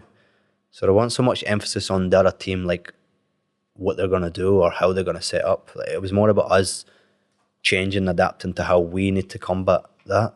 To be fair, you're already in the other team's heads from the off, because imagine the amount of teams that have turned up at Ellen Road and thought, right, we're going to exploit this space. Yeah, we're going to change formation today, lads. They're not going to know what's coming. So but that's, I think a lot of people grew their tactical knowledge about the space on the pitch or where people was, because we would then go into the game thinking, right, okay, they've been playing 4-4-2, so we'll set up this, and then all of a sudden, like you said, they maybe try to get one over, and we see like one striker with 2 wingers, and before the game kick off, like someone would look and say 2 wingers. So would you know every eventuality? Say if they do completely change, would you already? Because you've done it. We would have a solution to any way that they played. And did it start to come unstuck? You know, when people kind of half clicked on. I think people probably thought they could maybe outsmart it, but then with the intensity, like to do it, and then the game's like so much transition, it'd be hard for them to try and keep that up for the whole game. And then when we would get the ball, it'd be completely different because they'd be out of position, and then we'd just be like waves of attack. He looked at funny little again, Alioski. Yeah, Just looked mental, doesn't he? Like, He is is. he crackers? he is the mental age of a 15-year-old. You can see that by looking at him. He though. is, but again, you need these people around the dressing room. He's Did you remember shaking the tunnel that time? Was it a do you know what derby? it is? He's a little wind-up merchant. Really, he's a little wind-up merchant. But everyone loved him. In your team, you loved him. Yeah, like a doof, I imagine. Yeah, he's... If he's on your team, yeah, you need that. Like, and that's probably a wee bit of the game that's gone nowadays, I think. I loved that. You know, when you're speaking shit to the other players and just trying to get them wee mind games. Will he let you have any fun at any point? Like team bond and stuff, you know. Or even just a bit of crack round dinner and that? Are you allowed to Do you know, laugh? we had... What are you laughing? It sounds as though you're not allowed to like laugh or enjoy yourself or do anything. No, we had there was a game. They made like a games room, so it was top. To be fair, the facilities was top.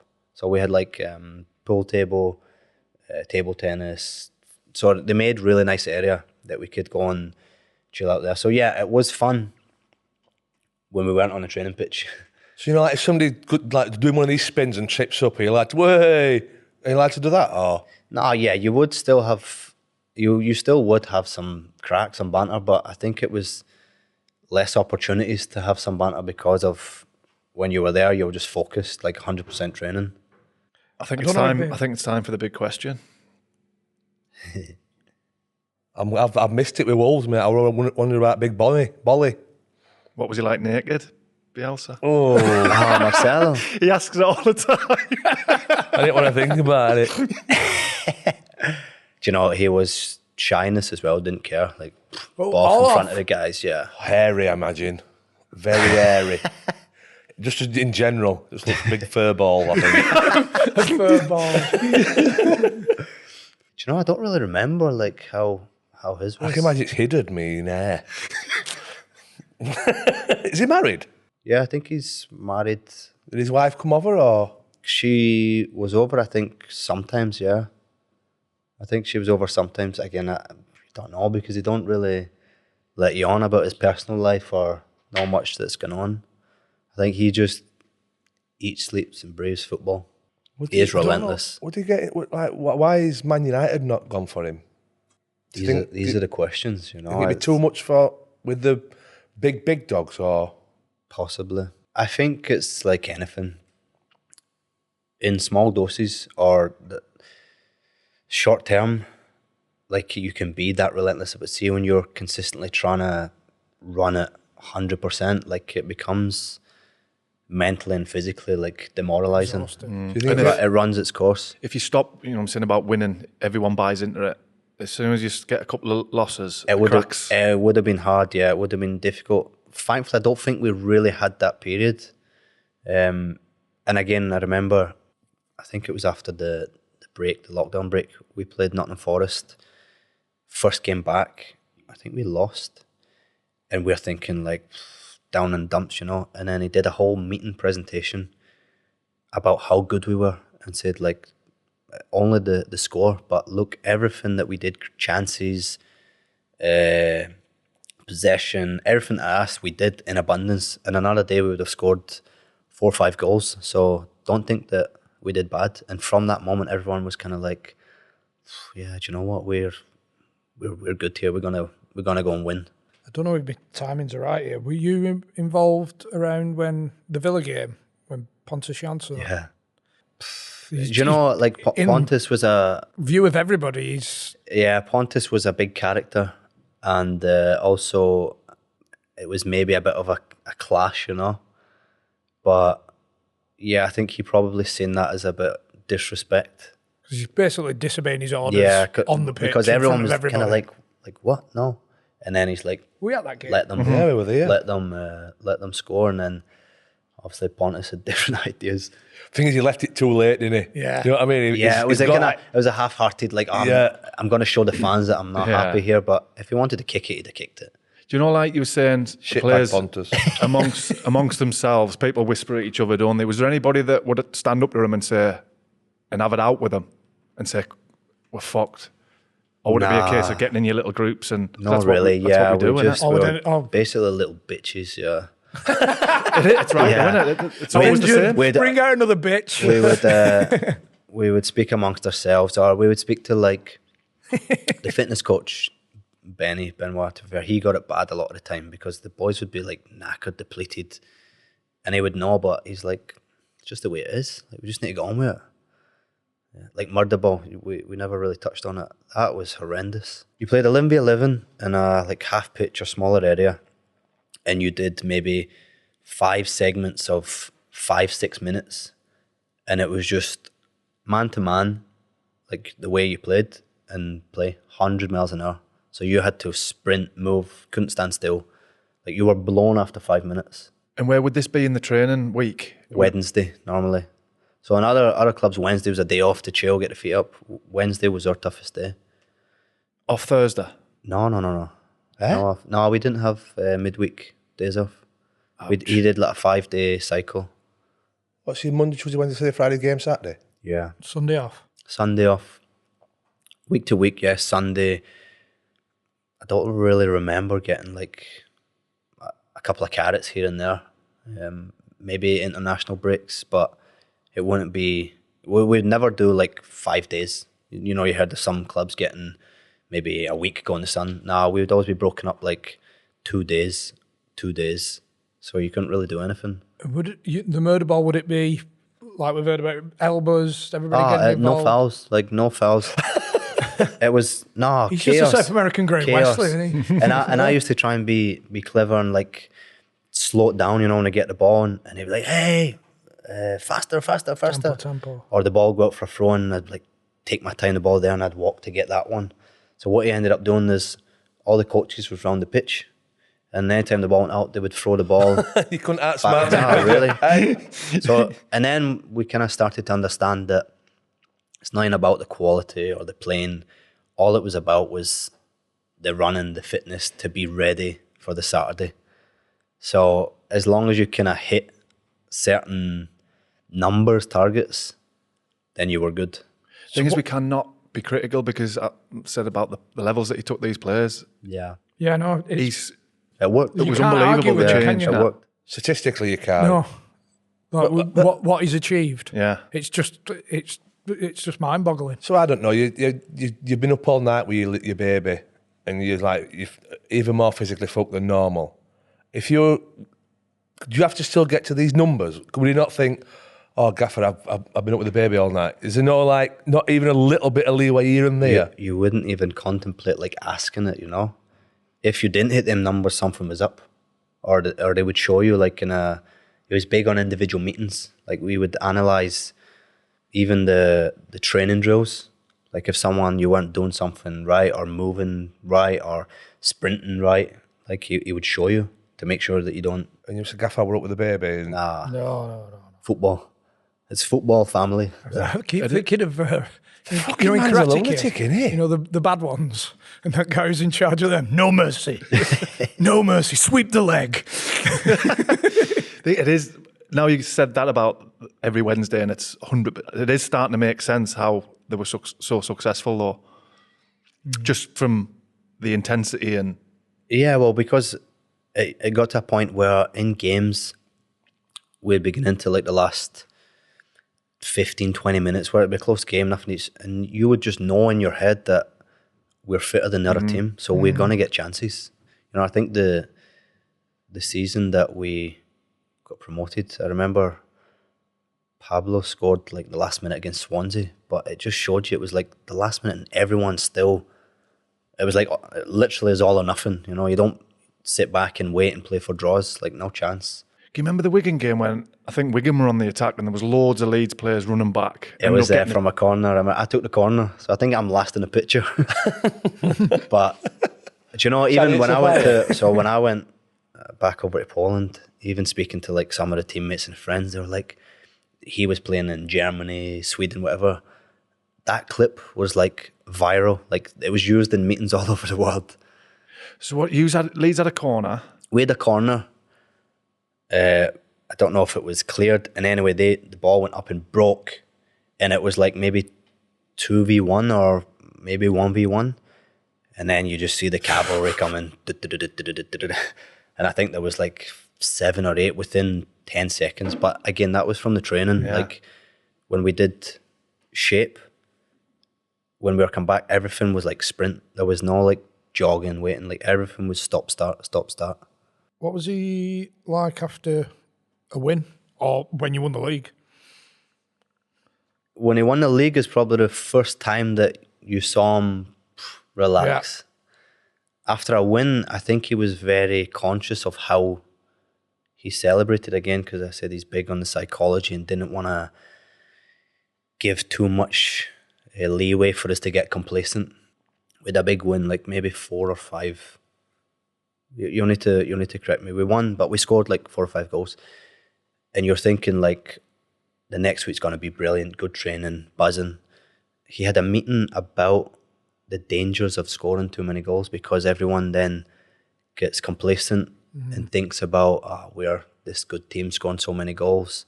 So like from the Monday, he was like on us to be focused for the next game. They completely shut it down. Just comparing it to our normal training weeks. Oh, you'd think we'd have after Wednesday that off. win, you're asking to come in Wednesday. You know? No chance. So you know when you've done that murder ball on the Wednesday, Yeah. are the lads coming in Thursday fucked 2 days before a game? Yeah. There'll be even like Friday wasn't necessarily wind down either. We would still do like loads of drills, and it was long sessions. Not so much always physical, but long sessions. Thing is, and you half joked about it, but Graham Wesley gets ridiculed for doing That exactly that, keeping the lads out on the pitch for ages, training them too hard. But because it's Bielsa, Yeah. and there must be a fine line line between getting it insanity right. and genius. Yeah. Well, I think it's football's a results-driven industry, isn't it? So if we could be doing all that and not getting results, then it's a different outcome. But when you're winning, it kind of masks everything, and the fans and stuff. Everyone only sees 90 minutes on the pitch. They don't see what goes on behind the training pitch. Yeah. I feel like we picked on him a little bit. Will Bielsa? Yeah. But Well, the thing is, look, I just don't think can't understand it. No, I don't think it's pick. It's just trying to find out why. And but even if you're a marathon runner, right, and you can run a marathon in 2 hours, if you run a marathon 2 hours every day, eventually you're not going to be able to do it at 2 hours, are you? You know, you're saying you're fittest in the league and you get goals in the last 10, 15 minutes. Do you know, like, if you had like a couple of days before, maybe a bit wind down, you'd be even fitter and even fresher and even be able to go for long. Potentially. Like it didn't feel where the cycle was a kind of gradual rise. It was like we come in Wednesday murder ball and then maintained it to the Saturday. But I think because everyone was so fit and used to it, like it was manageable. Could you have a night out? They're too fucking tired. Falling asleep at the bar. Saturday night, Sunday? Yeah, we had a good group, to be fair. Not really so much like big piss-ups and stuff. I think we had a nice group with the partners as well. Yeah, so I think the kind of older guys was like me, Coops, Luke, Bill, Ailing, Stewie Dallas, Clicky, Bamford, all the Calv, all their kind of wives and girlfriends was all outside, had kids kind of similar ages, so it was easier for us to then focus and do what we do on the pitch, that they could still have a sociable life out with. But yeah, it was I forgot about him as well, Dallas. You know, Stewie, Brentford, and he was unbelievable for them when they went up as well. Yeah, and I think he's probably like the best example of what Bielsa done, because Stu will tell you he's just an honest, hard-working guy, but loads of quality. But he just catapulted him. Like he could play anywhere. He was like Superman, really. Yeah, I don't want, like you said, I don't want it to come across like we're being derogatory towards Bielsa. We're not at all. We're just trying to Understand it. Yeah, but you know, we're not being... And I get asked this question all the time, and you won't understand it until you're in that vicinity and experience it yourself. Like you can look at it from afar and have your own narrative and understanding of it, but unless you're in that environment that you can fully immerse yourself, then you'll understand how it is. Are you disappointed you never got that appearance in the Premier League? Yeah, I think I definitely merited the opportunity. I felt I was definitely good enough when I seen people that did get the opportunity or what I did. But again, I don't really live with regrets, so it is what it is. I've done more than I could have imagined in my career and got more from football. So yeah, it would have been a nice to say that I've done it, but I'm not going to lose sleep over it. I think technically I was a Premier League player because I was still at Leeds when we went up. Yeah. Yeah, I can say that and all. Then. Fuck you. You know, when you say you never play, fuck you. Fucking arsehole. You know when I need to mention the John Paul Augustine, is it? Jean Kev Augustine. Kev. Yeah, Kev Augustine. Little Kev. He was at Basel last year. I don't think Marcelo sanctioned the signing because otherwise it didn't make sense to bring someone in to then not play him. I remember doing some drills with him. I think it was like maybe crossing and finishing, one of these individual drills. And after that training, I called my agent. I said, "Who's this boy, Augustine, we've got in?" He said, "Yeah, he comes like high regard, blah, blah, blah." I said, "I'm telling you right now, he won't play for Marcelo. No chance." Because I just saw how he moved, how he was. Like, he wasn't a Bielsa player. You talked about how Pat pressed. Like, you had to run like crazy. You know, we had Eddie Nketiah came on loan as well, and probably one of the best finishers that I've seen, played with. Just knew where to score, but didn't have the physical outputs of Pat. And I think that's why Pat played every game, because he led from the front, pressing like crazy. So you've done that crossing and shooting, and then when he started training with the team... Yeah, I think he was, I don't say fat, right, but he was... he obviously wasn't in his best condition, let's put it that way. And I knew how the training was, and I'm thinking, oh shit, you're in for trouble here. And was he toiling, when he went with the group, was he toiling? Yeah, so I think even from the very beginning, like doing the runs, or he maybe had to do that like kilometre run and didn't get anywhere near the time that they set, so he was basically cast Paid what, 40 mil for him or so, something? and then I think what happened Just right at the back. I think what happened was it was obligatory to buy him if we get promoted. But the legalities of the contract, because obviously the COVID came lockdown, so in the contract was like, if you get promoted by X and X such date, it's obligatory to buy. But because we never started back till later, I think Leeds tried to be clever and say, oh, well, in the contract it was that. But he got a massive payout because he signed like a 4 or 5 year deal. He was into the like tens of millions. And he got it himself. Though? He got paid. Yeah, he got paid. Fair play. Surely he's not my. That's not my kind. So of I player. don't. Yeah, that's what I mean. It doesn't make sense why. Yeah. I kind of feel sorry for him because he signed... It wasn't a fucking 30 mil. Yeah, and so what happened No. after that was Leeds was like, well, no, it's not in our obligation to buy because it's past basically sell-by date. And his mother club, who he came from, was like, well, no, you've got a contract obligation. So he was like in limbo. No one like was accepting responsibility. I think the big guy was just... We didn't want him. I think he was just chilling in Dubai for a bit and then got a big handsome payout. But did he sign... I'm assuming he signed mid-season, did he? Or was it pre-season? Because he's missed all of that fitness stuff, hasn't he? It would have been mid-season, yeah, but I don't remember when exactly. He's been chucked to the wolves there. Imagine you signing mid-season and expected to do all of this stuff that the lads have been doing since the start of the pre-season. Football is ruthless, eh? You know, when you finished at Blackburn, did you have other options? I think I was up in Glasgow, and then my agent's like, "Would you go back to Poznan?" And I was like, I mean, everyone's got the number. I prefer Turkey though, with the fucking win bonus. Yeah, it's got a bit Poland. Again, I had an amazing time there, so I was a little bit conscious of going back because obviously I left on good terms, like on stuff. Yeah, it's a wee bit. But at the same time, is there a lot of? I had a good time though, and that's kind of a draw. It was a brilliant. I mean, it was a completely different experience because that time I went back with 2 kids. Yeah. So the first time I was just me and my missus, like young, free. We could do what we want when we want. So I went back, different experience, but I knew about the footballing side, and obviously the stars just aligned again because they weren't doing so well. And then when I went back in the first season, we won the league again. So something worked.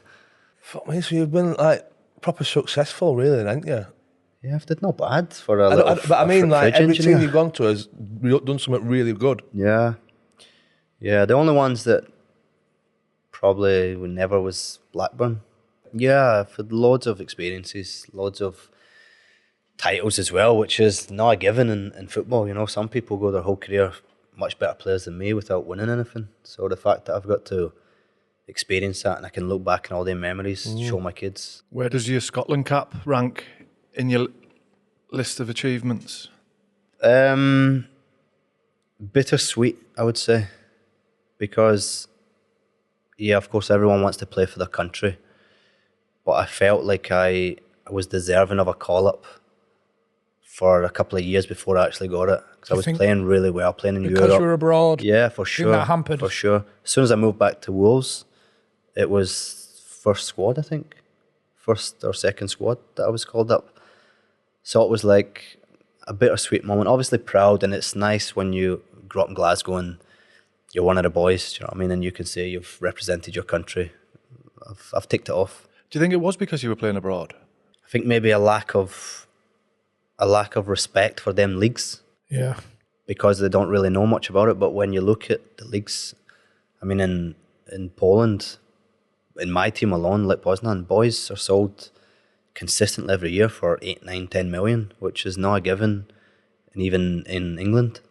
Then in Turkey, you look at the players that play there. There was some big names. I've got nice collection from, always getting battered by them, but nice collection of tops. What's your best top? From there, I've got Snyder, Wesley Snyder, Gala. Shouldn't really say that, being a Leeds associate. Charisma, Besiktas, Nani from Fener, he was there. I bet were you not allowed to get them until underneath though? Because if the ultras are thinking, he's fucking swapping shirts with that fucker. It would be at the end anyway. Generally, it'd be at the When end. you're going in the tunnel and Yeah, that, they would do it at the end of the tunnel. So I'd just always be the brass neck waiting in the tunnel. Yeah, you said after. Give me your top. Well, that's it. We're asking, There's nothing do you worse want to swap this blue t-shirt for that jacket? I won't change up. I'll need to ask my gran for permission first. When you went back to Poland, did you ever sit down with the ultras again? I never had it, and I already knew what to expect, but we didn't really have it because first year, obviously, we won the league, so it was brilliant again. The place was buzzing. Second year, we went on a run in the conference to the quarter-final we got to, so they were happy again, pleased. Good. The third year was slippery slope, and it was hard for me because I wanted to leave there like on a nice note. The fans just had basically accepted that we didn't achieve the last 6 months from January. Like, we were right in contention, and then we changed the coach, maybe right, wrong time, I don't know, and it just didn't work out. So in the last day, where obviously good affiliation, success with the club, you're thinking, I'll get a nice send-off here. You know what I mean? I can say my goodbyes.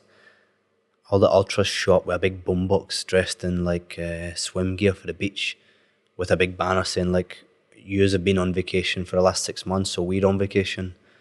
So for the last day of the game, last game of the season, they had this boombox playing like music, just partying. So it was like, what can you say? Do you know what I mean? And I'm wanting to be like, You want to send up get for the off, rolling lads. trunk? This is me, lads. yeah, so it was. This is me, like. It was a sad send off, to be fair. Like, but again, it's one of these things. I'll go back later on in life and take in a game and maybe Take us with you. So let's book it. We'll go. Lech Legia Derby. That's the one that we need to go to. We're on. It's normal in Poland that you'll have a break in the game, because some moment in the game they'll count down and then all this pyro will come and the smoke comes onto the pitch. So for 10 minutes you have a break. You enjoy seeing the entertaining side of it from the fans. But I think like in UK, I remember we get promoted and I had not even a pyro, but like a blue and yellow. Someone gave me at the smoke thing. And then I saw like in the media, some people saying I could face a ban like from stadiums 2 or 3 years for having it on the pitch. Like if you bring it in England, you can get a ban. We'll say you're officially retired or? Nah, not yet. I've still got life in the legs. Obviously, I didn't expect it to be this long. The market's just been a wee bit crazy in terms of being older and being free, and it's a new experience for me. But I've just fully embraced being with the family and the kids, seeing them every day, doing the stuff that I probably wouldn't get to do by being away at camp pre-season. So it's been nice, but I think now is the itchy feet, and I've spoke to a few people, a few clubs, but it just needs to feel like the right one for me. It needs to kind of be worth it, because it's about the enjoyment factor now for me. Do you know what I mean? I'm not naive to think I've still got 5-6 years left. So just want to enjoy it at the right place, right club. Best Good of luck, luck, mate. Yeah, all the best with it. No, thank you. Thanks, guys. I enjoyed that. So did I. Hopefully you don't get a club before we go to Poland. Keep that weekend free. Yeah, you'll need to check the fixtures. But regardless, like I can help sort that out, no problem. Get you enjoying it. Bang in the middle of the ultras, please. Do you know You shit yourself last time. Preferably with a boombox and some trunks. Speedos on in the middle Honestly, of them. if With a you mask on.